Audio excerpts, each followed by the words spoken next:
एकीचे बळ. एका गावात एक शेतकरी राहत होता. त्याला 4 मुलगे होते. शेतकरी खूप मेहनती होता. हेच कारण होते की त्यांचे सर्व मुलगे देखील त्यांचे प्रत्येक काम पूर्ण मेहनत आणि प्रामाणिकपणे करत असत. परंतु समस्या अशी होती की शेतकऱ्यांची सर्व मुलांचे एकमेकांशी अजिबात जुळत नव्हतं. छोट्या छोट्या गोष्टीवरून ते एकमेकांशी भांडायचे. आपल्या मुलाच्या या भांडणामुळे शेतकरी खूप काळजीत असायचा. यासाठी शेतकऱ्याने आपल्या मुलांना अनेक वेळा समजावण्याचा प्रयत्न केला, पण त्यांच्या बोलण्याचा 4ही भावांवर काहीही परिणाम झाला नाही. हळूहळू शेतकरी म्हातारा झाला, पण त्याच्या मुलामधील आपसी भांडण थांबण्याचे नाव घेत नव्हते. अशा स्थितीत एके दिवशी शेतकऱ्याने एक कल्पना काढली आणि मुलांची भांडणाची ही सवय दूर करण्याचा निर्णय घेतला. त्याने आपल्या सर्व मुलांना बोलावून आपल्याजवळ बोलावले. शेतकऱ्याचा आवाज ऐकून सर्व मुले वडिलांकडे पोचली. वडिलांनी या सर्वांना एकत्र का बोलावले हे ते समजू शकले नाही. सर्वांनी वडिलांना बोलावण्याचे कारण विचारले. शेतकरी म्हणाला, आज मी तुम्हा सर्वांना एक काम देणार आहे. मला हे पाहायचे आहे की तुमच्यापैकी कोण हे काम चांगले करू शकेल. सर्व पुत्र एकाच स्वरात म्हणाले, बाबा, तुम्हाला जे काम द्यायचे आहे ते द्या. आम्ही ते पूर्ण मेहनत आणि प्रामाणिकपणे करू.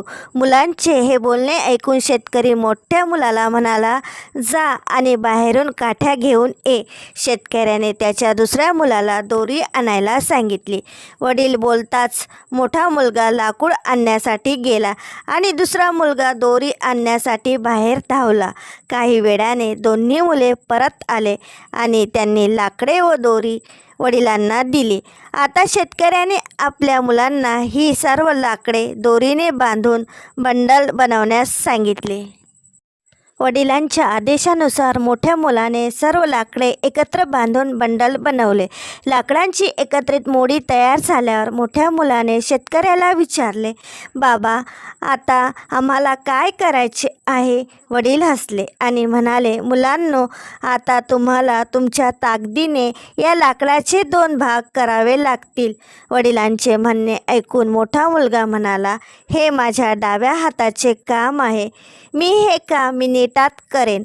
दुसरा मुलगा म्हणाला, त्यात काय, हे काम सहज होईल. तिसरा मुलगा म्हणाला, माझ्याशिवाय हे काम कोणीही करू शकणार नाही. तर चौथा म्हणाला, नाही, मी सगळ्यात बलवान आहे. माझ्याशिवाय हे काम दुसरे कोणी करू शकत नाही.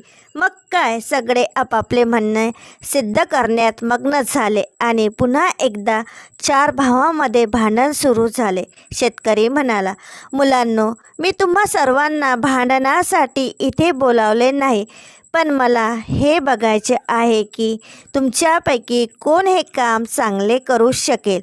तेव्हा भांडण थांबवा आणि लाकडाचा हा गठ्ठा मोडून दाखवा. या कामासाठी प्रत्येकाला आळीपाळीने संधी दिली जाईल. असे म्हणत शेतकऱ्याने आधी लाकडाचा गठ्ठा त्याच्या मोठ्या मुलाकडे दिला. मोठ्या मुलाने बंडल तोडण्याचा खूप प्रयत्न केला, पण तो तोडण्यात अपयश झाला. अयशस्वी झाल्यानंतर मोठ्या मुलाने लाकडाचा गठ्ठा दुसऱ्या मुलाच्या हातात दिला आणि म्हणाला की, भाऊ, मी प्रयत्न केला आहे. मी हे काम करू शकणार नाही. तूच आता प्रयत्न करून बघ. यावेळी दुसऱ्या मुलाच्या हातात लाकडाचा गठ्ठा होता. तो गठ्ठा तोडण्याचाही त्याने पुरेपूर प्रयत्न केला, पण लाकडाचा गठ्ठा तुटला नाही. अयशस्वी झाल्यावर त्यांनी लाकडाचा गठ्ठा तिसऱ्या मुलाला दिला आणि म्हणाला, हे काम खूप अवघड आहे. तू पण प्रयत्न कर. यावेळी तिसऱ्या मुलानेही पुरेपूर प्रयत्न केले, पण लाकडाचा बंडल खूप जाड होता. या कारणास्तव अधिक बळ लागू करूनही तो तोडू शकला नाही. खूप मेहनत करूनही काही झाले नाही. तेव्हा शेवटी धाकट्या मुलाच्या हातात लाकडाचा गठ्ठा दिला. आता आपली ताकद आजमावण्याची पाळी धाकट्या मुलाची होती. त्यानेही खूप प्रयत्न केले, पण सर्व भावांप्रमाणे त्यालाही तो लाकडाचा गठ्ठा तोडण्यात यश आले नाही. शेवटी त्याने लाकडाचा गठ्ठा जमिनीवर टाकला आणि म्हणाला, बाबा हे काम शक्य नाही. शेतकरी हसला आणि म्हणाला, मुलांनो, आता तुम्ही हा गठ्ठा उघडा आणि त्यातली लाकडे वेगळी करा आणि मग तोडण्याचा प्रयत्न करा. 4 भावांनी तेच केले. यावेळी प्रत्येकाने हातात एक एक काठी घेतली आणि सहज तोडली.